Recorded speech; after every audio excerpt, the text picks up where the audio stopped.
বাংলাদেশের সাথে মুক্ত বাণিজ্য চুক্তি স্বাক্ষরের প্রস্তাব দিয়েছে প্রতিবেশী দেশ ভুটান। আজ নিউ ইয়র্কে জাতিসংঘ সাধারণ পরিষদের ৮০তম অধিবেশনের সাইডলাইন বৈঠকে বাংলাদেশের অন্তর্বর্তীকালীন সরকারের প্রধান উপদেষ্টা অধ্যাপক মোহাম্মদ ইউনূসের কাছে এমন প্রস্তাব দেন ভুটানের প্রধানমন্ত্রী শেরিং তোবগে। একই সাথে পারস্পরিক বাণিজ্য ও বিনিয়োগ বাড়াতে দুই দেশের সম্ভাবনাকে কাজে লাগানোর উপর গুরুত্বারোপ করেন ভুটানের প্রধানমন্ত্রী।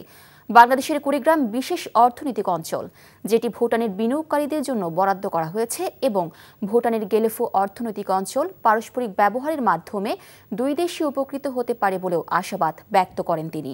ভুটানের এই প্রস্তাবকে ইতিবাচক উল্লেখ করে ডক্টর ইউনূস দুই দেশের সম্ভাব্য সকল সম্ভাবনাকে কাজে লাগানোর আহ্বান জানান।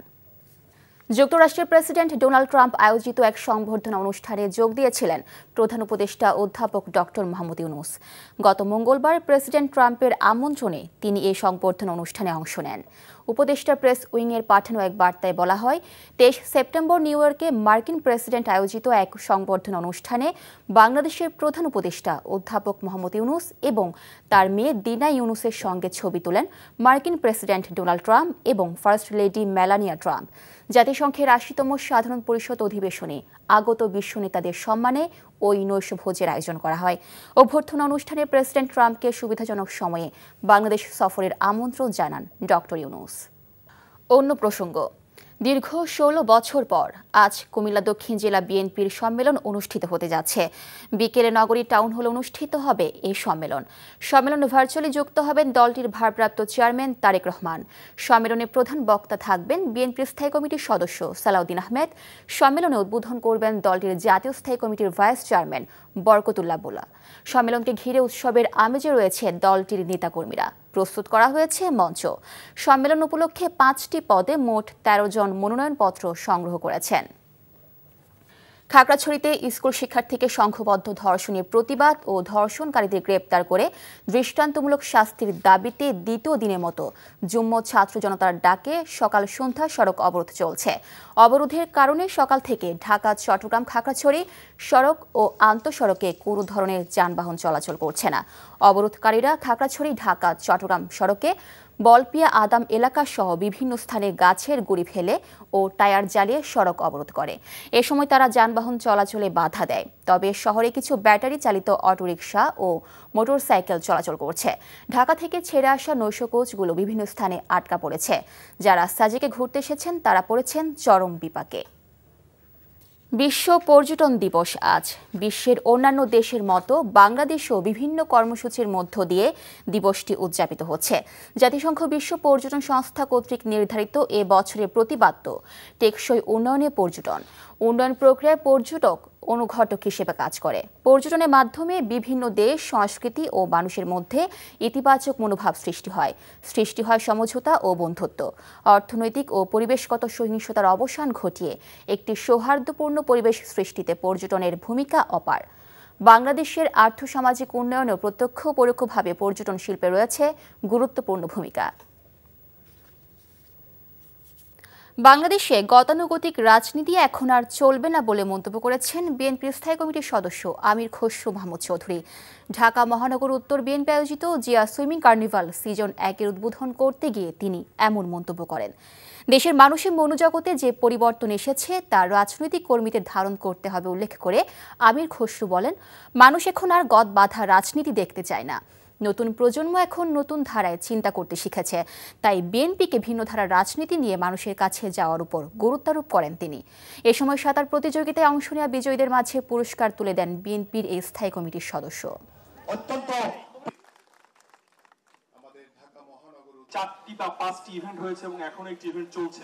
রাজনীতিতে এখন ভিশন থাকতে হবে, দূরদৃষ্টি থাকতে হবে।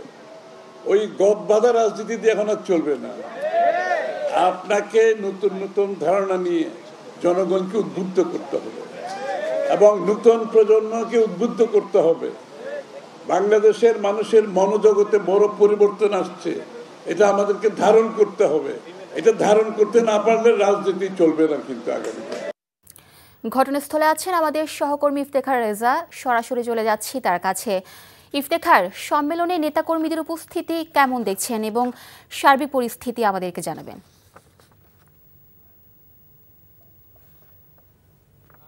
বেলা ৩টা থেকে শুরু হতে যাওয়া কুমিল্লা দক্ষিণ জেলা বিএনপির যে সম্মেলন সেটি দীর্ঘ ১৬ বছর পর অনুষ্ঠিত হতে যাচ্ছে।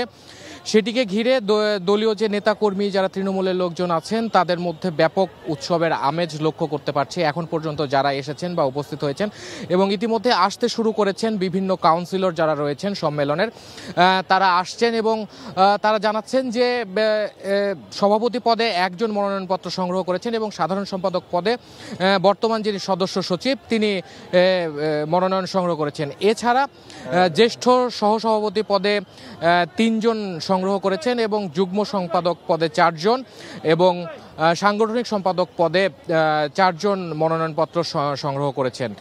আর এই সম্মেলনে মূলত প্রধান অতিথি হিসেবে ভার্চুয়ালি উপস্থিত হবেন দলের ভারপ্রাপ্ত চেয়ারম্যান তারেক রহমান এবং প্রধান বক্তা হিসেবে উপস্থিত থাকবেন স্থায়ী কমিটির সদস্য সালাউদ্দিন আহমেদ। এখন পর্যন্ত আমরা এটি জানতে পেরেছি এবং যথাসময়ে সম্মেলন শুরু হবার কথা রয়েছে। এবং আমি আপনাকে জানিয়ে রাখতে চাই যে দীর্ঘ ১৬ বছর পর যে সম্মেলন হতে যাচ্ছে এই সম্মেলনের পর যারা পদে আসবেন বা দায়িত্বে আসবেন, দক্ষিণ জেলা কুমিল্লার যে সাংগঠনিক দক্ষিণ জেলা এর মধ্যে রয়েছে 10টি উপজেলা ও 4টি পৌরসভা। এই প্রত্যেকটি ইউনিটকে যারা দায়িত্বপ্রাপ্ত হবেন তারা সকলে খোঁজ রাখবেন এবং আরও সুসংগঠিত করবেন এমনটা প্রত্যাশা করছেন তৃণমূলের নেতাকর্মীরা। তো এই ছিল কুমিল্লা টাউন হল থেকে দীর্ঘ 16 বছর পর সম্মেলনের সর্বশেষ তথ্য। রাত পেরুলে শারদীয় দুর্গাপূজার মূল আনুষ্ঠানিকতা শুরু, তাই শেষ মুহূর্তে দম ফেলার ফুরসত যেন নেই সনাতন ধর্মাবলম্বীদের। মণ্ডপে মণ্ডপে দেবী দুর্গার প্রতিমাকে সাজিয়ে তুলছেন কারিগরেরা। মন্দির ও মণ্ডপগুলোতে চলছে ধোয়া মোছা ও সাজসজ্জার কাজ। এদিকে দুর্গাপূজা ঘিরে সব মন্দিরে ও মণ্ডপে আইন শৃঙ্খলা পরিস্থিতি জোরদার করা হয়েছে। বিস্তারিত ইমরুল কায়েসের ডেস্ক রিপোর্টে।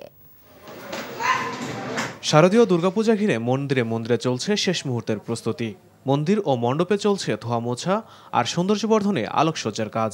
এবছর বগুড়ায় 681টি মণ্ডপে দুর্গাপূজার আয়োজন করা হয়েছে। প্রতিমাকে রং তুলির আঁচড়ে সাজাতে দম ফেলার সময় পাচ্ছেন না কারিগররা। দুর্গাপূজা ঘিরে জয়পুরহাটের মন্দির ও পূজা মণ্ডপগুলো সরব হয়ে উঠেছে, তাই শেষ মুহূর্তে প্রতিমার গায়ে রং তুলির শেষ আঁচড় দিতে ব্যস্ত কারিগরেরা। জেলায় উৎসবমুখর পরিবেশে শারদীয় দুর্গা উৎসব উদযাপন করতে সব ধরনের প্রস্তুতি শেষ করা হয়েছে বলছে আয়োজকরা। প্রায় সকল প্রস্তুতি সম্পন্ন। আমরা প্রশাসন, আইন শৃঙ্খলা বাহিনী এবং সকলের সহযোগিতায় আমরা শান্তিপূর্ণভাবে পূজা প্রতিপালন করতে পারবো বলে আশাবাদী। জেলার 5টি উপজেলায় 291টি মন্দির ও পূজা মণ্ডপে 5 দিনব্যাপী শারদীয় দুর্গা উৎসব ঘিরে জেলা জুড়ে জোরদার করা হয়েছে আইন শৃঙ্খলা পরিস্থিতি। আমাদের প্রত্যেকটা মন্দিরে 500 মেট্রিক টন চাল বরাদ্দ দিয়েছে এবং চালও বিতরণ শুরু হয়েছে। পাশাপাশি আইন শৃঙ্খলা, রাজনৈতিক নেতৃবৃন্দ আমাদের পূজা মণ্ডপকে নিরাপত্তার জন্য যথেষ্ট সহযোগিতা চেষ্টা করতেছে। আমরা আশা করি বিগত বছরের তুলনায় বছর আরও সুন্দর উৎসবমুখর পরিবেশে শারদীয় উৎসব পালন করা যাবে। রোববার মহাষষ্ঠীর মধ্য দিয়ে দুর্গাপূজার মূল আনুষ্ঠানিকতা শুরু হবে। Imrul Kayes, NTV news desk. শারদীয় দুর্গাপূজা উপলক্ষে বেনাপোল স্থলবন্দর দিয়ে আজ থেকে 6 দিন আমদানি রপ্তানি কার্যক্রম বন্ধ থাকবে। তবে এ সময় বন্দর ও কাস্টমসের পণ্য খালাসের কাজ এবং দুই দেশের মধ্যে পাসপোর্টধারী যাত্রী চলাচল স্বাভাবিক থাকবে। বিশেষ ব্যবস্থায় ভারতে ইলিশ মাছ রপ্তানিও চালু থাকবে। বিষয়টি নিশ্চিত করেছেন বেনাপোল স্থলবন্দরের পরিচালক শামীমা হোসেন। আগামী 4 অক্টোবর থেকে শুরু হবে স্বাভাবিক কাজ।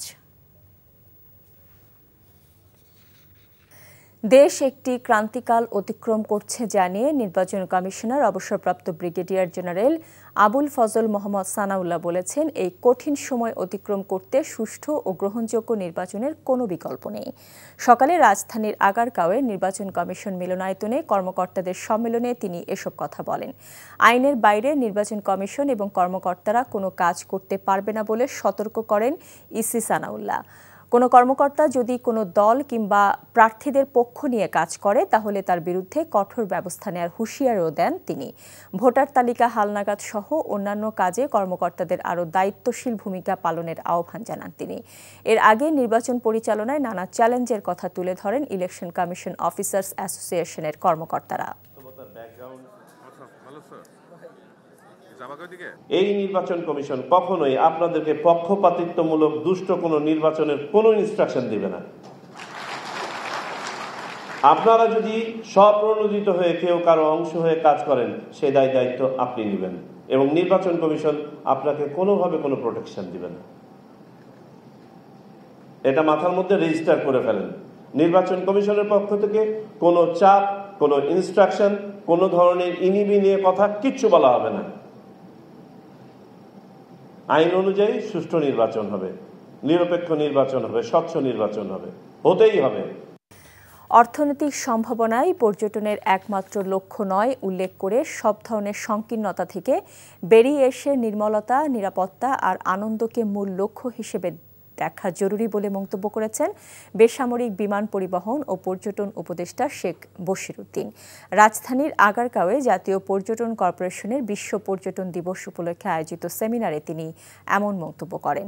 টেকসই উন্নয়নে পর্যটন এই প্রতিপাদ্যকে নিয়ে পালিত হওয়া পর্যটন দিবসের অনুষ্ঠানে উপদেষ্টা পর্যটকদের প্রতারিত হওয়া থেকে নিরাপদ রাখার উপর গুরুত্ব আরোপ করেন। পর্যটন মহাপরিকল্পনায় নিরাপদ এবং আনন্দময় ভ্রমণ নিশ্চিত করতে সরকার অংশীজনদের সঙ্গে কাজ করছে বলেও তিনি জানান। পর্যটন সংক্রান্ত নানা অনাকাঙ্ক্ষিত ঘটনা প্রতিরোধে উদ্যোগ নেওয়া হচ্ছে উল্লেখ করে ভ্রমণকারী এবং সেবাদানকারী প্রতিষ্ঠানগুলোকে দায়িত্বশীল হওয়ার আহ্বান জানান বশিরউদ্দিন। ৯৮তম একাডেমি অ্যাওয়ার্ডস অস্কারের জন্য মনোনয়ন দেওয়া হয়েছে বাংলাদেশি চলচ্চিত্র বাড়ির নাম শাহানা। এই চলচ্চিত্রের পরিচালক লিসা গাজী। শনিবার সকালে রাজধানীর প্যান প্যাসিফিক সোনারগাঁও হোটেলে আয়োজিত সংবাদ সম্মেলনে জানানো হয়, অস্কারের জন্য মনোনয়ন পেতে চলচ্চিত্র জমা দেওয়ার আহ্বান জানায় Bangladesh federation of film society. ৫টি চলচ্চিত্র সাবা, বাড়ির নাম শাহানা, নকশি কাঁথার জমিন, প্রিয় মালতী ও ময়না জমা পড়ে। এগুলো যাচাই বাছাই করেন চলচ্চিত্র সমালোচক, চলচ্চিত্র গ্রাহক, প্রযোজক, পরিচালক, শিক্ষকগণ। ৫টি চলচ্চিত্রের মধ্যে বাড়ির নাম শাহানা চলচ্চিত্রটি অস্কারের জন্য মনোনয়ন দেওয়া হয়। নির্বাচিত চলচ্চিত্রটি বৈশ্বিক মঞ্চে বাংলাদেশের প্রতিনিধিত্ব করবে আশা প্রকাশ করেছে Bangladesh federation of film society. কেউ অস্বাভাবিক চাল মজুত করলে তার বিরুদ্ধে সরকার কঠোর ব্যবস্থা নেবে জানিয়ে খাদ্য উপদেষ্টা আলী ইমাম মজুমদার বলেছেন, আগামী ফেব্রুয়ারির মধ্যে চালের পর্যাপ্ত মজুত রেখে যাবে অন্তর্বর্তীকালীন সরকার। দুপুরে চট্টগ্রাম সার্কিট হাউসে খাদ্য বিভাগের কর্মকর্তাদের সাথে মত বিনিময়কালে এসব কথা বলেন তিনি। বলেন, বর্তমানে ১৬ লাখ টন চালের পাশাপাশি ১ লাখ টন গম মজুত রয়েছে। এছাড়াও বিপুল পরিমাণ গম আমদানি করা হয়েছে, ফলে চালের বাজার অস্থিতিশীল হওয়ার কোনো সুযোগ নেই। এ সময় খাদ্য অধিদপ্তরের মহাপরিচালক মোহাম্মদ আবুল হাসানাত হুমায়ুন কবির এবং চট্টগ্রামের বিভাগীয় কমিশনার ডক্টর মোহাম্মদ জিয়াউদ্দিন সহ অনেকে উপস্থিত ছিলেন। এনসিপিকে শাপলা দিবে না বললেও স্পষ্ট কারণ ব্যাখ্যা করছে না নির্বাচন কমিশন। তাই নতুন করে আবেদন করা হয়েছে সব আইনগত দিক বিবেচনা করে। শাপলা এনসিপি পাবে বলে আশা করছেন দলের উত্তরাঞ্চলের মুখ্য সংগঠক সার্জিস আলম। সকালে পঞ্চগড় ওয়েলফেয়ার অ্যাসোসিয়েশন আয়োজিত বিতর্ক উৎসবে যুক্ত হয়ে সাংবাদিকদের প্রশ্নের জবাবে এসব কথা বলেন তিনি। জানান, গণ অধিকার এবং এবি পার্টির সাথে একীভূত এবং অ্যালায়েন্স ভিত্তিক আলোচনা চলছে, কারণ এ দল দুটির আদর্শ প্রায় একই। তিনি আরও বলেন, বাংলাদেশের রাজনীতিতে আওয়ামী লীগের চ্যাপ্টার ক্লোজ হয়েছে।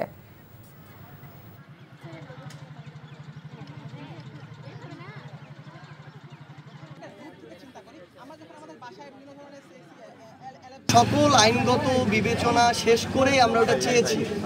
এখন আমাদের কাছে যেটা মনে হচ্ছে যে তারা সর্বশেষ যে কথাটা বলেছে যে তারা এটা দিবে না, কিন্তু এটার কারণ তারা ব্যাখ্যা করবে না। আসলে তাদের কাছে কারণ নাই, যেহেতু তাদের কাছে কোনো আইনগত কারণ নাই, নিশ্চয়ই তারা কোনো না কোনো কিছুর চাপে তাদের জায়গা থেকে এই শাপলা মার্কাটা দিচ্ছে না। আজ বিশ্ব পর্যটন দিবস। এই দিন ঘিরে দেশের বিভিন্ন পর্যটন কেন্দ্রগুলোতে আনন্দ র্যালি ও আলোচনা সভার আয়োজন করা হয়েছে। টেকসই উন্নয়নে পর্যটন, এই স্লোগানকে ধারণ করে পর্যটন নগরী কক্সবাজারে পালন করা হয়েছে বিশ্ব পর্যটন দিবস। দিবসটি ঘিরে সকালে কক্সবাজারের সুগন্ধা পয়েন্টে পায়রা ও বেলুন উড়িয়ে দিনের সূচনা করেন জেলা প্রশাসক মোহাম্মদ আব্দুল মান্নান। পরে বিভিন্ন পর্যটন ব্যবসায়ী সহ নানা সংগঠন ও উন্নয়ন সংস্থা র্যালির আয়োজন করে। বিশ্ব পর্যটন দিবস উপলক্ষে সিলেটের পর্যটনকে ঢেলে সাজানোর প্রতিশ্রুতি দিয়েছে সংশ্লিষ্টরা। এ সময় জেলা প্রশাসন ও পর্যটন সংশ্লিষ্টরা র্যালি ও পর্যটন কেন্দ্রগুলো পরিদর্শন করেন। ম্যারাথন, র্যালি ও আলোচনা সভার মধ্য দিয়ে রাঙামাটিতে উদযাপন করা হয়েছে বিশ্ব পর্যটন দিবস। সকালে দিবসটি উপলক্ষে রাঙামাটি পার্বত্য জেলা পরিষদের আয়োজনে এসব অনুষ্ঠান আয়োজন করা হয়। শারদীয় দুর্গাপূজায় পর্যাপ্ত নিরাপত্তা দেয়া হবে বলে জানিয়েছেন ঢাকা রেঞ্জের ডিআইজি রেজাউল করিম মল্লিক। দুপুরে মাদারীপুরের শিবচর উপজেলার পূজা মণ্ডপ পরিদর্শন শেষে তিনি একথা বলেন। সবাই সবাইকে ভাই ভাই হিসেবে গ্রহণ করতে পারি, আমরা যেন সবাই একে অপরের কল্যাণে থাকতে পারি, এটাই হবে আমার মূল লক্ষ্য। আপনারা শিবচরবাসীকে শান্তিতে রাখবেন, স্বস্তিতে রাখবেন। এই শিবচরবাসী যদি শান্তিতে থাকে, স্বস্তিতে থাকে, এটাই হবে আমার জন্য সবচেয়ে বড় শান্তি, বড় সুখ। দুটি নতুন ট্রেন চালু সহ ৮ দফা দাবিতে মৌলভীবাজারে কুলাউড়া স্টেশনে ট্রেন আটকে বিক্ষোভ করেছে স্থানীয়রা। সকালে কুলাউড়া জংশন স্টেশনে ধর্মঘট কর্মসূচিতে বিভিন্ন শ্রেণী পেশার মানুষ অংশ নেন। এ সময় সিলেট থেকে ছেড়ে আসা চট্টগ্রামগামী আন্তনগর পাহাড়িকা এক্সপ্রেস ট্রেন প্রায় আধা ঘন্টা আটকে রাখে বিক্ষুব্ধকারীরা। ট্রেন আটকে খবর পেয়ে সেনাবাহিনী ও রেলওয়ে কর্মকর্তারা গিয়ে ১৫ দিনের মধ্যে দাবি মেনে নেয়ার আশ্বাসে ধর্মঘট প্রত্যাহার করেন। ময়মনসিংহ জংশন রেল স্টেশন থেকে এক যাত্রীর চুরি যাওয়া স্বর্ণালংকার সহ ব্যাগ উদ্ধার করেছে র্যাব। র্যাব জানায় ২৫ সেপ্টেম্বর আতিকুর রহমান তার স্ত্রী ও সন্তানদের নিয়ে রাজধানীর বিমানবন্দর স্টেশন থেকে মোহনগঞ্জ এক্সপ্রেস ট্রেনে করে নেত্রকোনা যাওয়ার পথে ময়মনসিংহ জংশন রেল স্টেশনে ট্রেনটি যাত্রাবিরতি করে। এ সময় আতিকুর রহমান স্ত্রী, সন্তান ও জমির দলিল, স্বর্ণালংকার সহ ব্যাগ রেখে জিআরপি মসজিদে নামাজ পড়তে যান। এসে ব্যাগটি খুঁজে পাননি। এ ব্যাপারে রেলওয়ে থানায় মামলা দায়ের করলে অভিযান চালিয়ে ব্যাগটি উদ্ধার ও ২ চোরকে গ্রেফতার করে।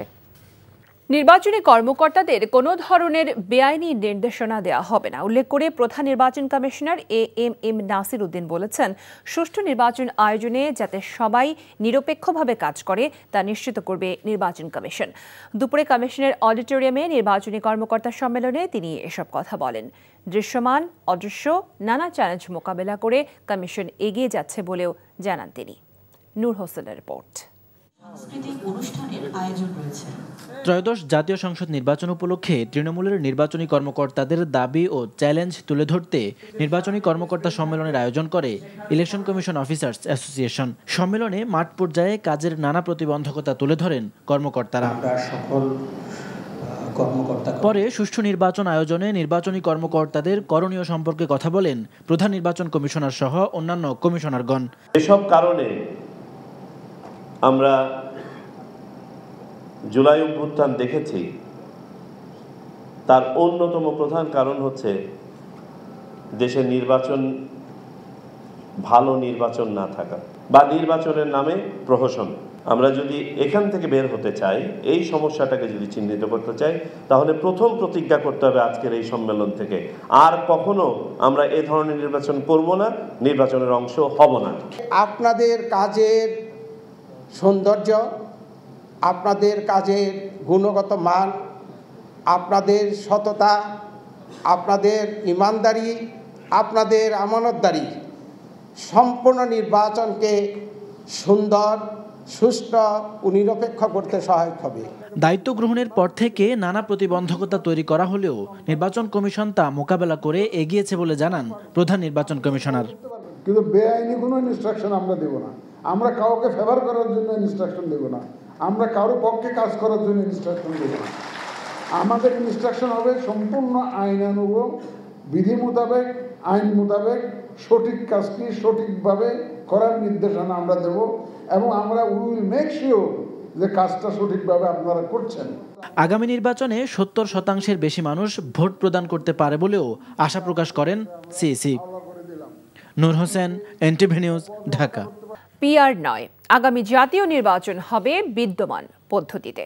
শনিবার রাজধানীতে আয়োজিত সেমিনারে অংশ নিয়ে বিএনপি সহ বেশ কয়েকটি রাজনৈতিক দলের নেতারা একথা বলেন। তারা আরও বলেন, এই মুহূর্তে দেশের সবচেয়ে বড় সংকট জাতীয় নির্বাচনের পরিবেশ।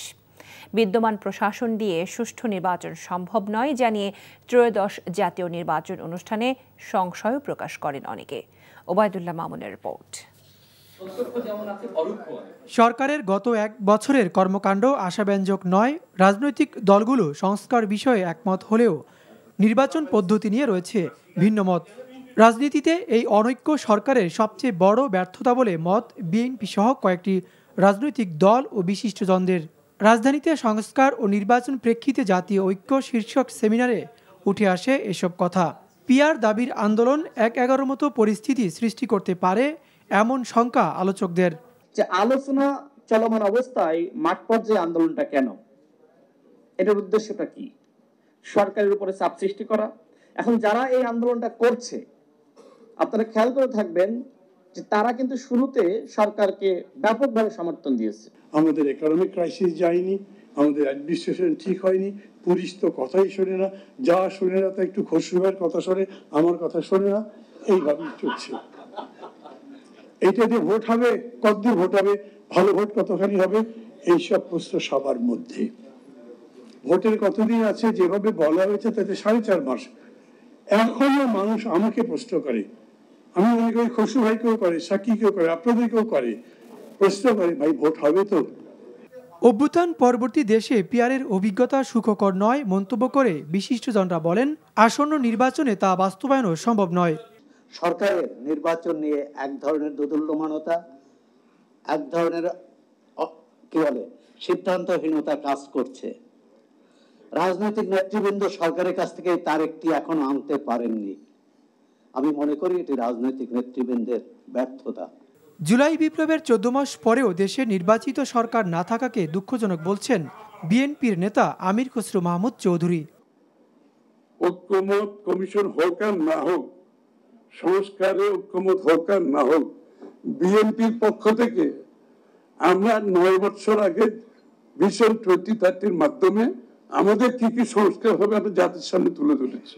যে সমস্ত দেশ এই অভ্যুত্থান পরবর্তী সময়ে এই প্রক্রিয়াতে ঢুকছে, এই চক্রের মধ্যে যারা পড়েছে, সেই সমস্ত দেশ আজকে অত্যন্ত খারাপ অবস্থায় আছে।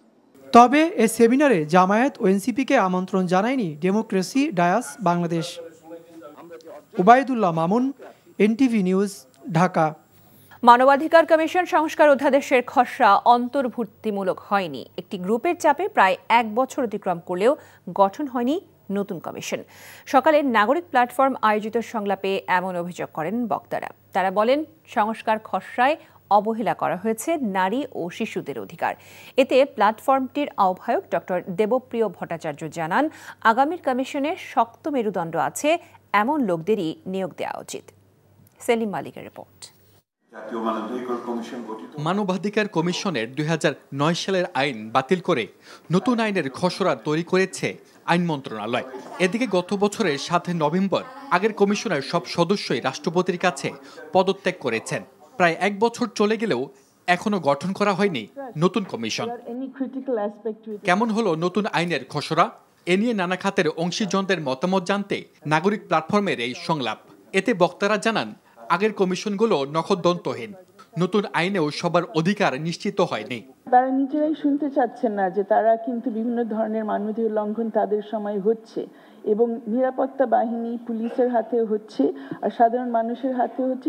এখনো নতুন কমিশন গঠন না করা নিয়ে সমালোচনা করেন বক্তারা। তারা বলেন, জুলাই আন্দোলনের পরও আইন ও কমিশন গঠন নিয়ে চাপের মুখে অন্তর্বর্তী সরকার। একটা মহলের চাপ তাদের কাছে আসলে রয়েই গেছে। আমার মনে হচ্ছে যে চাপটা থেকে আমরা বের হয়ে আসতে পারিনি এখনো। যেটার জন্য তাদেরকে আসলে গঠন করা হয়েছিল মানবাধিকার প্রতিষ্ঠার জন্য এবং বিচারের দাবিতে জুলাইয়ের এই আত্মত্যাগের পরে, সেই জিনিসটা আসলে ক্ষমতায় যাওয়ার পরে বা বসার পরে সেই জিনিসটার পরিবর্তনটা হয়ে যায়। টিআইবি নির্বাহী পরিচালক ডক্টর ইফতেখারুজ্জামান বলেন, আগের সরকারের সময়ে মানবাধিকার লঙ্ঘনের সাথে জড়িত সব সংস্থার সংস্কার জরুরি। রাষ্ট্রীয় সংস্থা, সেনাবাহিনী থেকে শুরু করে গোয়েন্দা সংস্থাগুলো সবাইকে এই মানবাধিকারের এখতিয়ারভুক্ত কমিশনের এখতিয়ারভুক্ত করতে হবে। তাদের কাজে হস্তক্ষেপ করবে না। তাদেরকে যেভাবে আইন প্রক্রিয়া সংস্থাকে প্রশিক্ষণের কথা বলা হয়েছে, যেখানে যেভাবে তাদেরকে পরিদর্শনের সুযোগের কথা বলা হয়েছে, সেই সুযোগগুলো আমার মানবাধিকার কমিশনকে দিতে হবে। জাতীয় মানবাধিকার কমিশনকে শক্তিশালী করে গড়ে তুলতে শক্ত মেরুদণ্ডের লোকদের নিয়ে কমিশন গঠনের আহ্বান জানান ডক্টর দেবপ্রিয় ভট্টাচার্য। কে চাপ দিল? যেই চাপ সহ্য করার ক্ষমতা আমার এত বড় সরকারের নাই, যে এই সরকারের চাপ সহ্য করার ক্ষমতা নাই, এইটা কিন্তু গ্রহণ করতে অসুবিধা হচ্ছে আমার। সেলিম মালিক, এনটিভি নিউজ, ঢাকা। দাঁতের চিকিৎসা উন্নতি এবং তা প্রান্তিক পর্যায়ে পৌঁছে দিতে আয়োজিত হলো দন্ত চিকিৎসকদের নিয়ে 4th বিসকন কনফারেন্স। রাজধানী শাহবাগে আবু সাইদ কনভেনশন সেন্টারে এন্ডোডন্টিক সোসাইটি আয়োজন করে এই আন্তর্জাতিক সম্মেলনের। দেশের বিভিন্ন প্রান্ত থেকে প্রায় 1200 ডাক্তার অংশগ্রহণ করে এই অনুষ্ঠানে। যোগ দেন বিভিন্ন দেশের বিশেষজ্ঞ ডাক্তাররাও। সম্মেলনে দন্ত চিকিৎসকদের কর্মশালার আয়োজন করা হয়। দেশের মানুষদের চিকিৎসা দেবার লক্ষ্যে কর্মশালায় উন্নত প্রযুক্তির সাথে ডাক্তারদের পরিচয় করিয়ে দেওয়া হবে বলে জানান আয়োজকরা। এ সময় প্রতিটি মেডিকেল কলেজে ডেন্টাল বিভাগ চালু করার আহ্বান জানান ডাক্তাররা। সম্মেলনটি চলবে 28 সেপ্টেম্বর পর্যন্ত।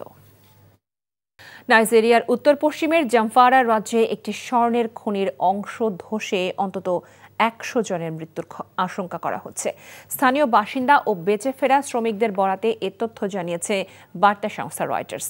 খনি এলাকায় খোঁড়া একটি গর্ত হঠাৎ ধসে পড়লে ভূগর্ভে কাজ করা বহু স্থানীয় শ্রমিক আটকা পড়েন। প্রত্যক্ষদর্শীরা জানিয়েছেন ধসের সময় শতাধিক শ্রমিক খনির ভেতরে অবস্থান করছিলেন। এখন পর্যন্ত ধ্বংসস্তূপের নিচ থেকে 13 জনের মৃতদেহ উদ্ধার করা হয়েছে। অন্যদিকে মাত্র 15 জনকে জীবিত উদ্ধার করা সম্ভব হয়েছে। ওই এলাকার এসব খনির নিয়ন্ত্রণ সশস্ত্র গ্যাংদের হাতে রয়েছে। এ কারণে সেখানে সহিংসতা ও প্রাণহানি দুর্ঘটনা প্রায়ই ঘটে থাকে। বিসিবি নির্বাচনের জন্য মনোনয়ন ফর্ম সংগ্রহ করেছেন বর্তমান সভাপতি আমিনুল ইসলাম বুলবুল ও জাতীয় দলের সাবেক অধিনায়ক তামিম ইকবাল। নির্বাচনে প্রতিদ্বন্দ্বিতা করতে জাতীয় দলের নির্বাচকের পদ ছেড়েছেন আব্দুর রাজ্জাক। এদিন 3 ক্যাটাগরি থেকে মোট 60টি ফর্ম সংগ্রহ করা হয়েছে। রিপোর্ট কুশল ইয়াসিরের। সকাল থেকেই মুখর ছিল মিরপুর শেরেবাংলা স্টেডিয়াম প্রাঙ্গণ। বিসিবি নির্বাচনের ফরম সংগ্রহ করতে উপস্থিত হয়েছেন সংগঠক ও সাবেক ক্রিকেটাররা। কেউ সশরীরে হাজির ছিলেন, কেউ সংগ্রহ করেছেন প্রতিনিধির মাধ্যমে। আমি তো মনে করি কাউন্সিলররা ওইটার মূল্যায়ন যদি করে তাহলে আমি কনফিডেন্ট। হ্যাঁ, তো সেটা তো এখন বাংলাদেশে তো সবসময় এটার উপর বিচার করা হয় না, সো দেখা যাক। এখানে হয়তো আমি কালকে জিতবো বা কালকে আমরা হয়তো হারবো, কিন্তু end of the day cricket is in our blood. So এখান থেকে সরে যাওয়ার আসলে কোনো কিছু নেই। পরিচালক পদের জন্য মনোনয়ন কিনেছেন বর্তমান সভাপতি আমিনুল ইসলাম, সাবেক সভাপতি ফারুক আহমেদ ও জাতীয় দলের সাবেক অধিনায়ক তামিম ইকবাল। সারাদিনে 3 ক্যাটাগরি থেকে মনোনয়ন নিয়েছেন মোট 60 জন। ক্যাটাগরি 1 থেকে 25 জন, ক্যাটাগরি 2 থেকে 32 জন, এছাড়া ক্যাটাগরি 3 থেকে মনোনয়ন নিয়েছেন 3 জন। মনোনয়নপত্র জমাদানের দিন নির্ধারিত আছে সকাল 10টা থেকে 5টা পর্যন্ত। এই মনোনয়নপত্র জমাদানের পর আমরা পরবর্তী দিন বাছাই করব, অর্থাৎ 29 তারিখে আমরা বাছাই প্রক্রিয়া সম্পন্ন করে আবার আপনাদেরকে জানিয়ে দিব। প্রার্থী হতে জাতীয় দলের নির্বাচকের পদ ছেড়েছেন সাবেক ক্রিকেটার আব্দুর রাজ্জাক। ফর্ম যখন কিনছি তো তারপর আমার মেইনলি রিজাইন দেওয়া, যে এখন অ্যাকসেপ্ট যদি হয় সেটা কখন হবে। আগামী 6 অক্টোবর বিসিবি নির্বাচন। পরিচালনা পর্ষদের নির্বাচন শেষে 25 পরিচালকের ভোটে হবে সভাপতি নির্বাচন। কুশল ইয়াসির, এনটিভি নিউজ, ঢাকা।